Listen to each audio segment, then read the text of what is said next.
તો નમસ્કાર મિત્રો, તો આપનું હાર્દિક સ્વાગત છે વડોદરાથી નાસિકના આ વ્લોગની અંદર. તો આપણે આજે સ્લીપર કોચ જીએસઆરટીસી બસમાં જવાના છીએ. તો આપણે રાતના વાગ્યા છે 8 વાગ્યા છે અને આ સેન્ટ્રલ બસ સ્ટેશન છે વડોદરાનું. અને તમારે રેલવે સ્ટેશન જવું હોય તો અહીં બાજુ જવાનું છે. અહીંથી અડધો કિલોમીટર ચાલતા જશો તો રેલવે સ્ટેશન આવી જશે. તો અહીંથી આપણે અંદર જઈએ અને અંદરથી તમને નજારો બતાવીએ વડોદરા સેન્ટ્રલ બસ સ્ટેશનનો. તો મિત્રો આપણે અંદર આવી ગયા છે અને કંઈક આવો નજારો છે. અંદર જાત જાતની બધી જુદી જુદી વેરાયટીના સામાન મળી રહી છે. આખું મોલ જેવું બનાવેલું છે અંદર.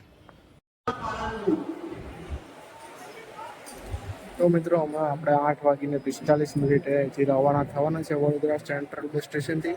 અને જે બસ આવવાની છે 11 થી 15 નંબરના પ્લેટફોર્મ પર આવવાની છે. તો આવે તો તમને બતાવીએ અને પછી આપણે રવાના થઈએ અહીંથી. તો ભાઈ એમાં પ્લેટફોર્મની પાછળ આપણે બેઠા છીએ. હમણાં આપણી બસ આવશે, કેમ કે 10 થી 15 મિનિટ આપણી બસ લેટ થઈ ગઈ છે. તો બસ આવે તો તમને બતાવીએ કે નજારો. અને પ્લેટફોર્મનો નજારો કંઈક આવો છે 11 નંબરથી 15 નંબર સુધીનો.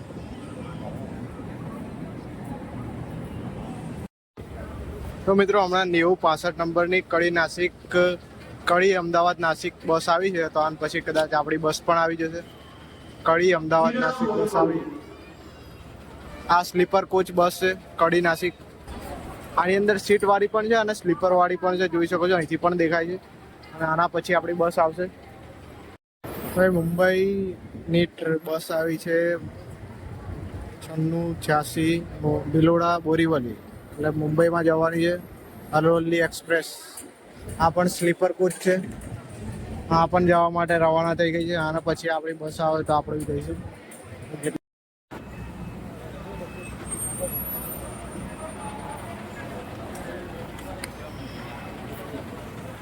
તો મિત્રો આપણી બસ આવી ગઈ છે. તો આપણે અંદર જઈએ અને અંદરનો નજારો તમને બતાવીએ કેવો છે. 9:32 Vadodara central bus station platform number 10 ઉપર બસ આવી હતી અને કમસે કમ અડધો કલાક જેવી લેટ હતી. તો આપણે અંદર બેસી ગયા છે. કંઈક આવો નજારો છે. સ્લીપર કોચમાં 3 નંબર છે અને સામે ડ્રાઇવિંગ છે.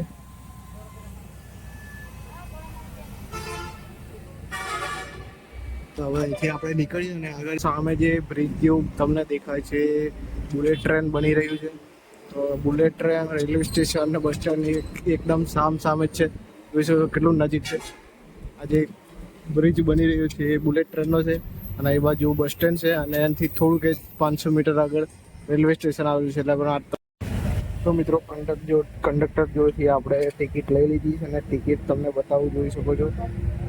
402 કિલોમીટર ટોટલ ડિસ્ટન્સ છે આપણું. અને આની અંદર લખેલું નથી કેટલા પૈસા લીધા છે, પણ તમને હું ઓનલાઈન ટિકિટ કઢાવી દીધી છે જીએસઆરટીસીની એપ પરથી. તો તમને બતાવી દઈશ કે ત્યાં કેટલા બતાવે છે કે કેટલા પૈસા આપણને થયા છે. પણ અહીં નથી લખેલા, જોઈ શકો છો. અહીં ફેર 279 છે. અને બીજું ગુજરાતનું ફેર છે. ગુજરાતની અંદર જેટલું બસ ફરવાની છે 288 છે. અને મહારાષ્ટ્રનું 219 છે. એવું છે, ટોટલ નથી લખેલું. એટલે જેટલું ગુજરાતમાં ફરશે એટલું ગુજરાતનું લખેલું છે અને જેટલું મહારાષ્ટ્રની અંદર બસ ફરવાની છે એનું. એટલે બંને જગ્યાનું અલગ અલગ પ્રાઇસ કરેલા છે. અલગ અલગ જોઈ શકો છો. અને આ ટિકિટ બહુ નાની છે, જોઈ શકો છો. આવી ટિકિટ મારે પહેલી વાર આવી જોઈ છે.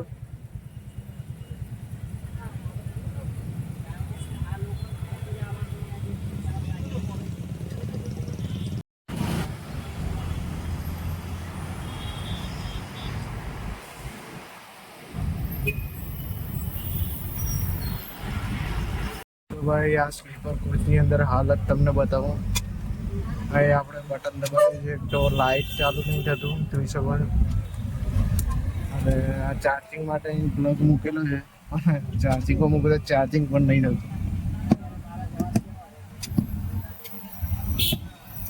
આ ચાર્જિંગમાં પ્લગ કરી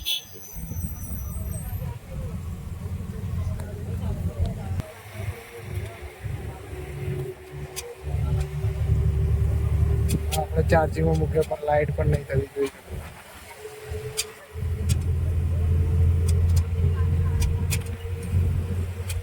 કંડક્ટરને પૂછ્યું મેં કે ભાઈ લાઇટ કેમ નહીં થાય, કે બધે બંધ જ છે એમ.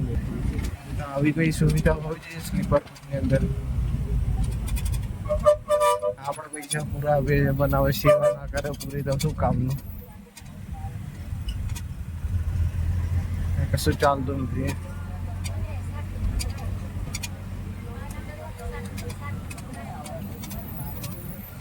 ના પાડે છે ભાઈ નહીં, એમ કે બંધ છે.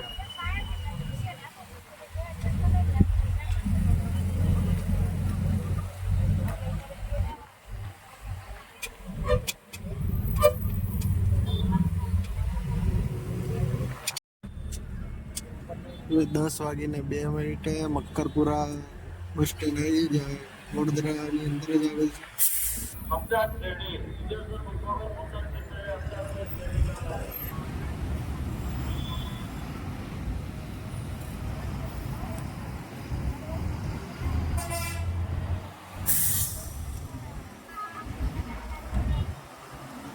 તો મિત્રો વડોદરાને થી બહાર આવી ગયા છે આપણે.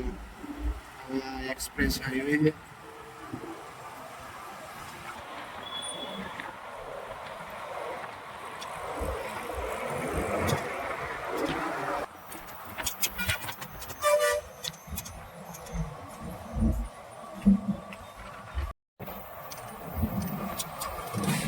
તો મિત્રો હોટલ ગુરુ ગુફા પર 10:48 આપણે જમવાનું આવ્યું છે. પછી આપણે નીચે ઉતરીએ. તો મિત્રો આપણી બસ અહીં ઊભી છે અને જોઈ શકો છો આપણો રૂટ જે રહેવાનો છે એ પાટણથી બસ એટલે આપણે વડોદરા રેલવે સ્ટેશન તો આખો તમને રૂટ બતાવી. તો પાટણથી નીકળી ઉંઝા, મહેસાણા, બરોડા, સુરત, નવસારી, ચીખલી, વાંસળા, વઘઈ, વાણી અને નાસિક. આટલા રૂટ છે, તમે જોઈ શકો છો.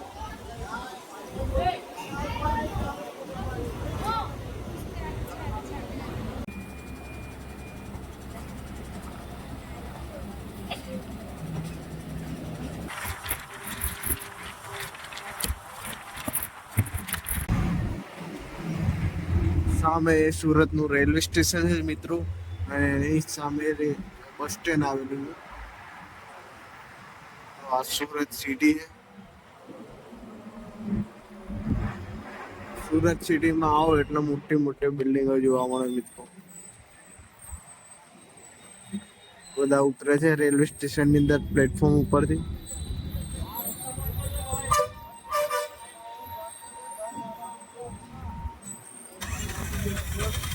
દબાઈ દે, દબાઈ જાઓ ના.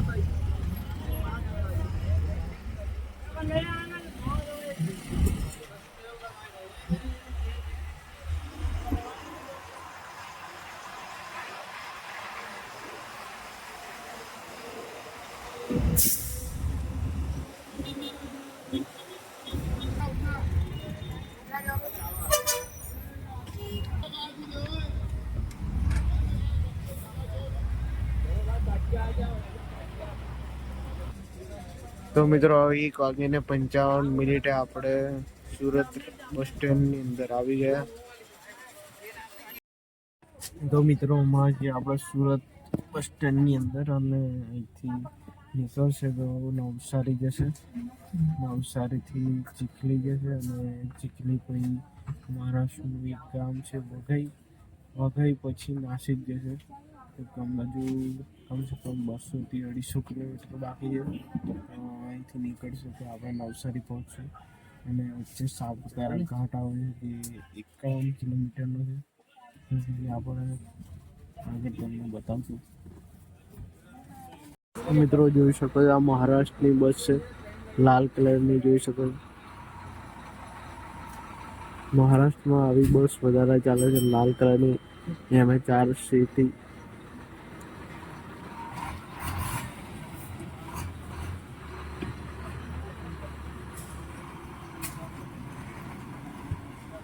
તો મિત્રો 2:04 નીકળી ગઈ છે બસ નવસારી જવા માટે.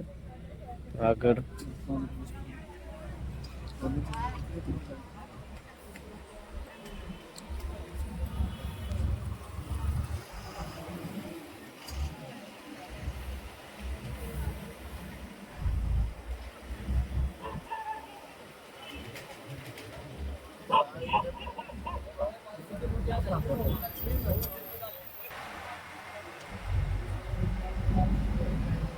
સવારના 3 વાગ્યા છે અને છે નવસારી બસ સ્ટેશન.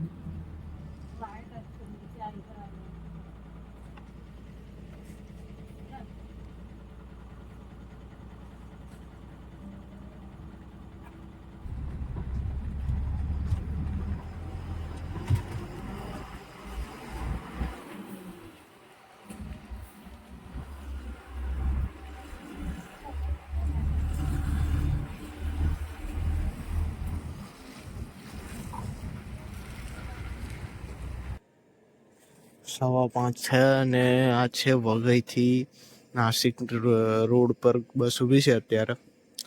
તો અહીંથી 150 કિલોમીટર બાકી છે અને અહીં કંઈક નાસ્તા માટે ઊભે છે. સવારના 5 વાગ્યા બસ અહીં ઊભી છે.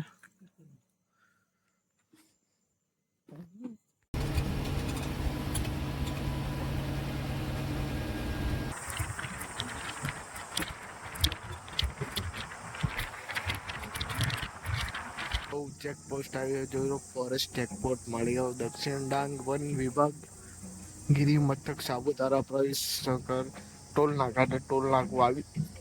તમે જોઈ શકો મોટા મોટા ડુંગર આવેલા છે.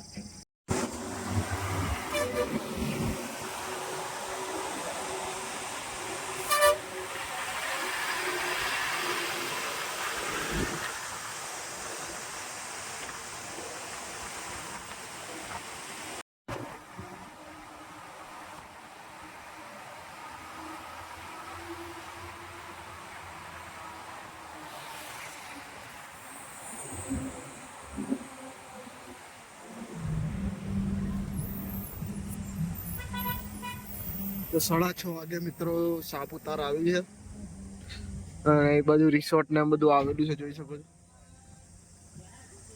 અહીં જો તમે વરસાદની સિઝનમાં આવો તો તમને કંઈક અલગ જ નજારો જોવા મળે છે. પણ અત્યારે તમને જો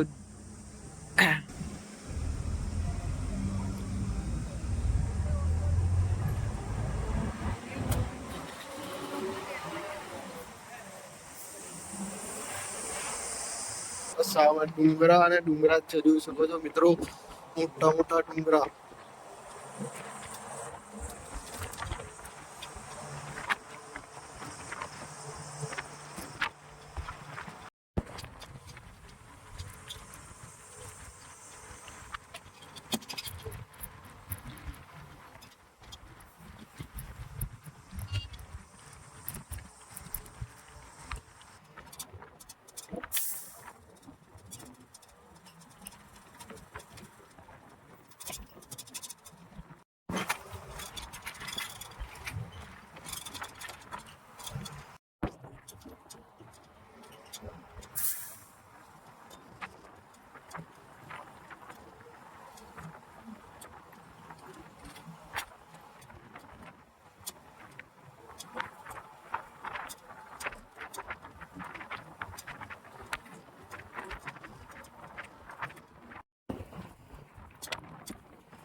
ઇન્વર્ટર છે એ પકડી ગયું એટલે આપણને અંદર ચાર્જિંગ માટે કંઈ સુવિધા ના હોય. આજે આપણને ખાસ ચાર્જિંગ માટે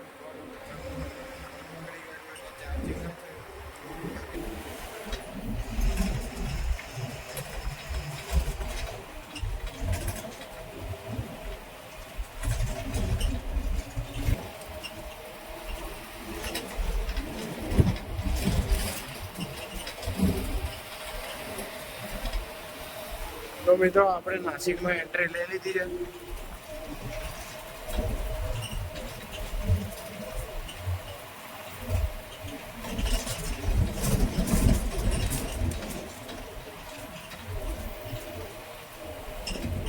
આઠ વાગ્યા છે અને આપણે આવી ગયા છે નાસિકની અંદર.